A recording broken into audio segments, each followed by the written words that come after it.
Hello, I'm Ciarán Lynch and welcome to OviCast, the Teagasc Sheep podcast. Each episode will bring you latest insights, advice and technical updates for the sheep industry. We're joined in this week's episode by Dr. Philip Creighton to discuss grazing management as we head into the autumn period. Philip highlights the importance of assessing potential demand and supply on farms at the moment. He goes on to outline the grazing targets for the coming weeks. We discuss August fertiliser applications, the importance of targeting PK and lime applications in key areas. We finish up discussing some grazing tips for newly established clover swards and explaining what impact these have on successful establishment.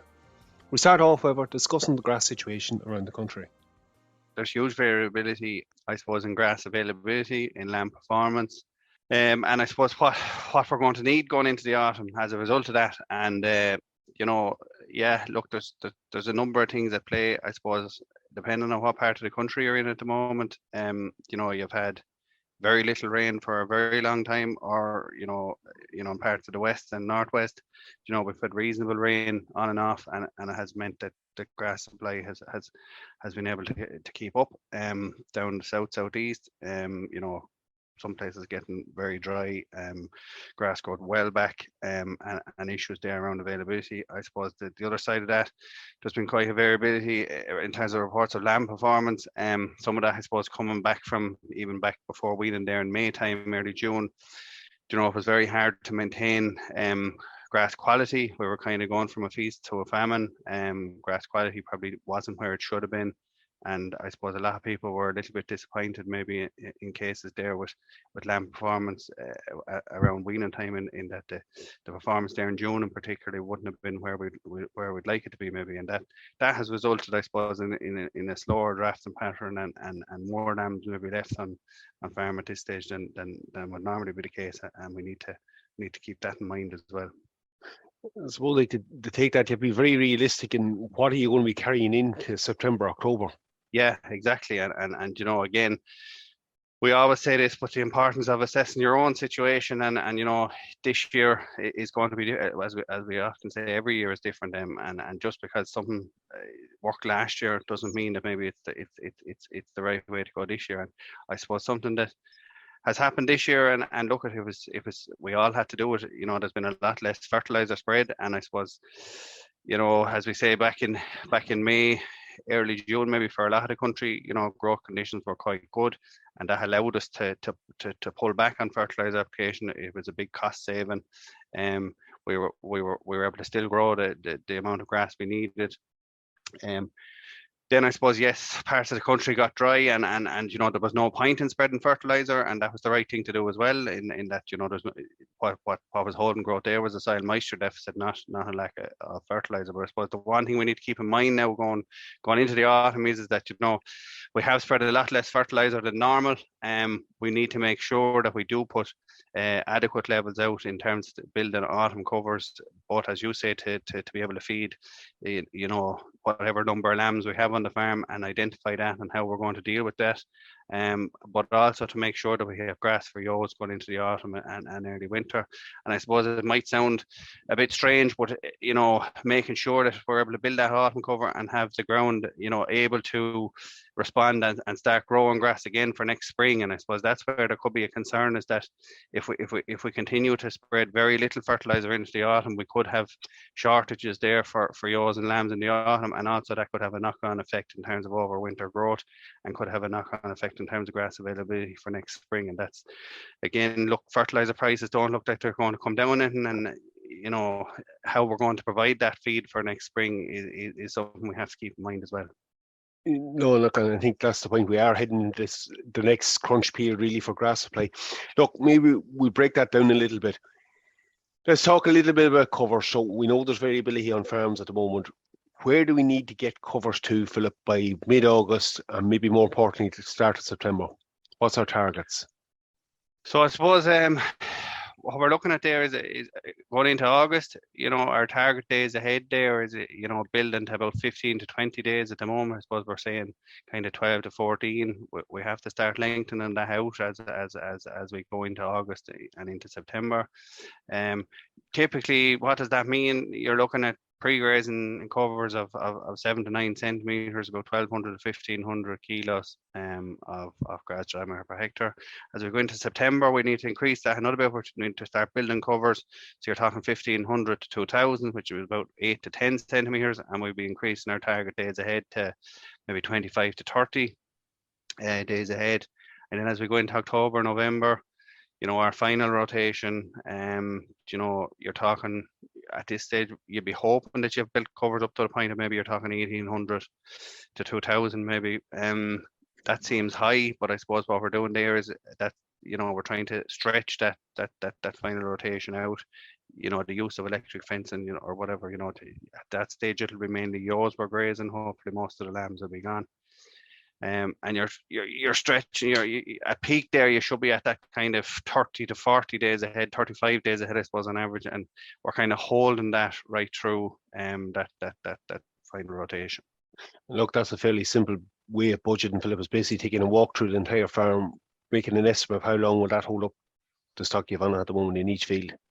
Exactly, and I suppose that's why we focus on days ahead. Look, I've quoted kilos of dry matter per hectare there, and I've quoted centimeters in that. And look, we absolutely endorse that. The more measurement that people can do on their own farms, the more information they'll have for their own farm, and then we can give more tailored advice. But even the simple act of walking the farm and putting an estimate of the number of days, we all know our field sizes. We all know from experience usually how long it'll take a group of sheep to graze out a particular field, a particular cover. Even just that action there will help in terms of budgeting and identifying a problem, I suppose, if there is a deficit there, or giving us time to take action to correct it, I suppose. We might come back to the deficit a bit later on. Look, so that's the target covers we're working towards. It's something useful to have in our head where we need to build there. So assess now, and let's say how we're going to get there. Fertiliser, Philip, we know prices have gone up. This is another time of the year, though, where it's going to justify some of that cost. What kind of levels do we need to look at for August? And bear in mind, I know there's different levels of stocking rates out there, but what would you be recommending? Yeah, so again, Ciarán, as you say, look, there's no one size fits all. We have a big range in stocking rates in terms of, I suppose, people that are listening here in terms of, what they're going to need. And again, it's what are you going to need for your own farm? If we give a kind of a range there of, someone less than 10 ewes per hectare down, maybe 8 ewes per hectare, your typical average farm, we're still saying maybe around 15 kilos to the hectare. So you're talking down around, 10 units, a little bit more than 10 units to the acre in terms of nitrogen, all the way up to maybe, heading for 20, 25 kilos to the hectare for farms that are maybe above that, around that 10 to 12 ewes per hectare, the higher stocking rate farms. And look, the value of that is that, the alternative is that if we don't spread fertilizer, look, it is expensive, but if we don't spread fertilizer, we're not going to grow the grass into the autumn. We're going to end up having to supplement lambs fairly heavily, and I suppose the cost of concentrates hasn't gone down anything either. That's continuing to rise.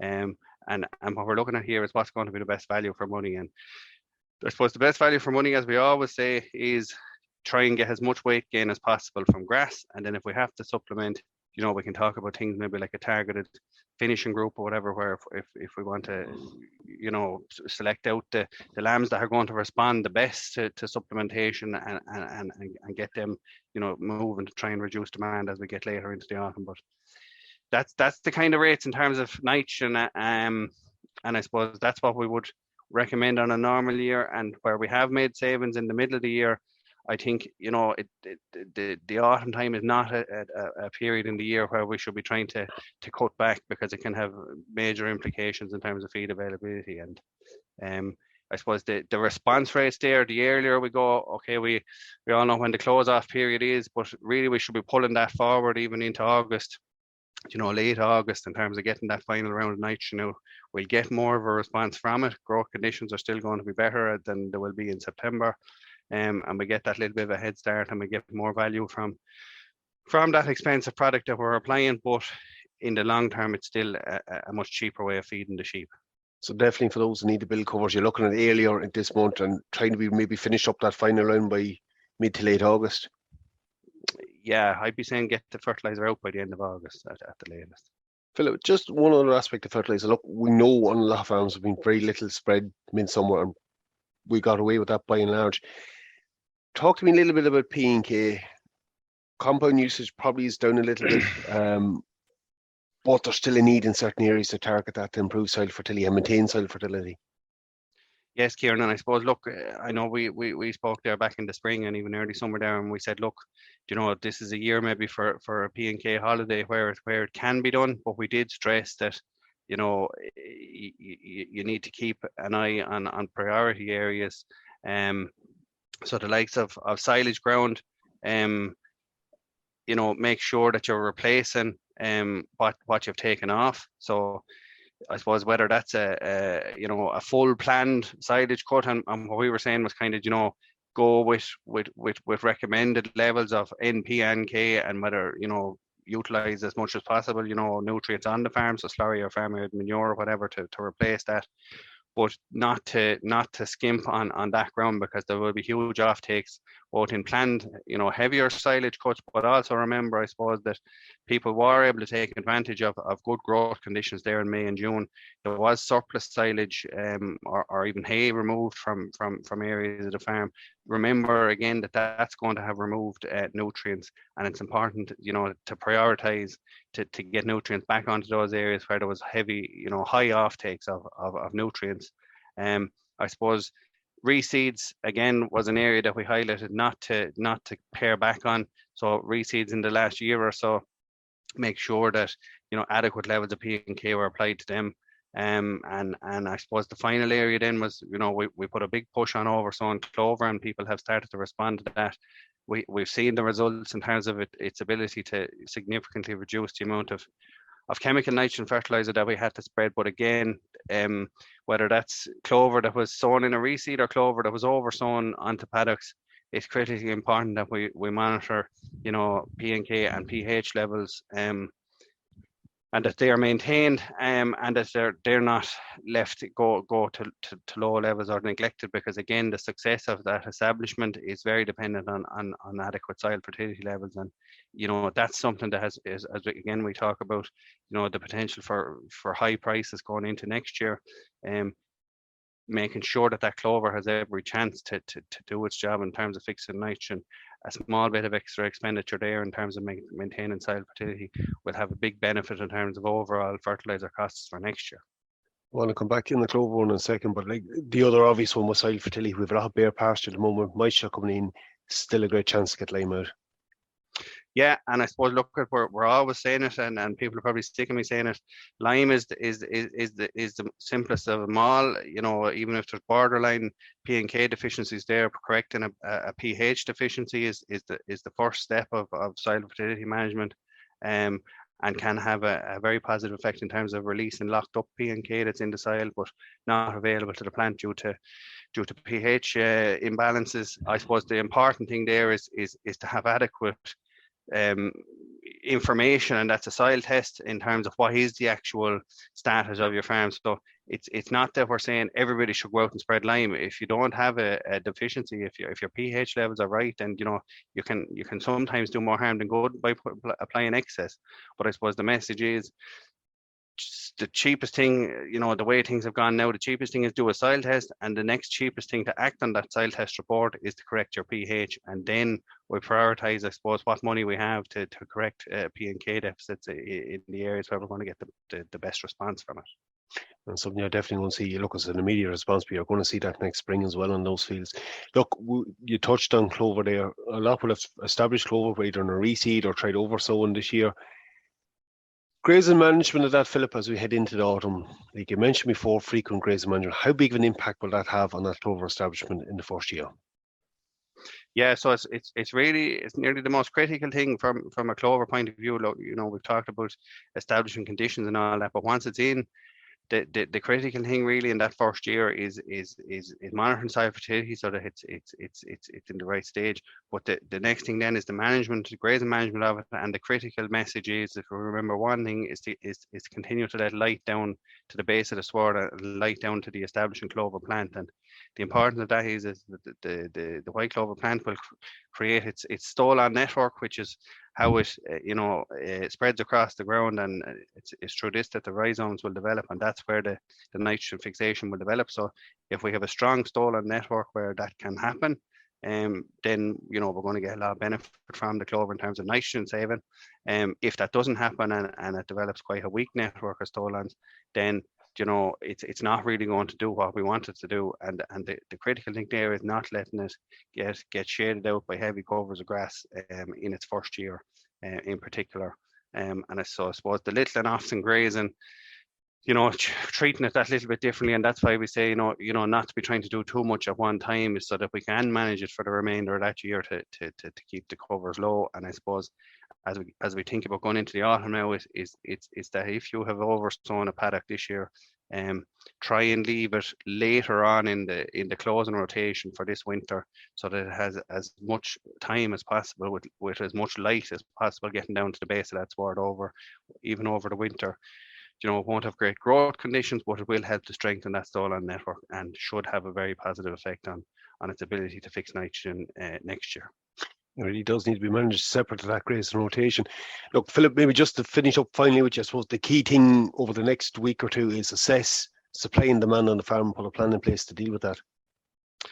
Yes, Ciarán, very, very important, really. And I suppose, look, I know there's issues there in terms of moisture, and that hopefully, rainfall levels will help to correct some of that now this week. But it's about seeing where you're at, where you're projecting you're going to be, and going into September, I suppose, and that's the critical month to get that balance right. And if action needs to be taken, I suppose, make the decision sooner rather than later in terms of how you're going to deal with a deficit if it's going to be there. And that's really the important one. Don't leave it spiral, I suppose, and leave it too late to be able to do anything about it. Philip, good having you on. Thanks for your time. Thanks, Ciarán. Okay, we're going to finish the episode up at this point. As Philip was highlighted, have a plan in place, assess what the potential demand is on the farm, look where grass supply is at the moment, work towards those targets you outlined, and put a plan in place to provide that supply as we head into the autumn. That's it for me for this episode. Again, for any updates on our sheep programme, keep an eye on our Twitter page at Teagasc Sheep. I'm Ciarán Lynch. Thanks for joining us. Don't forget to subscribe and get notified of any new episodes.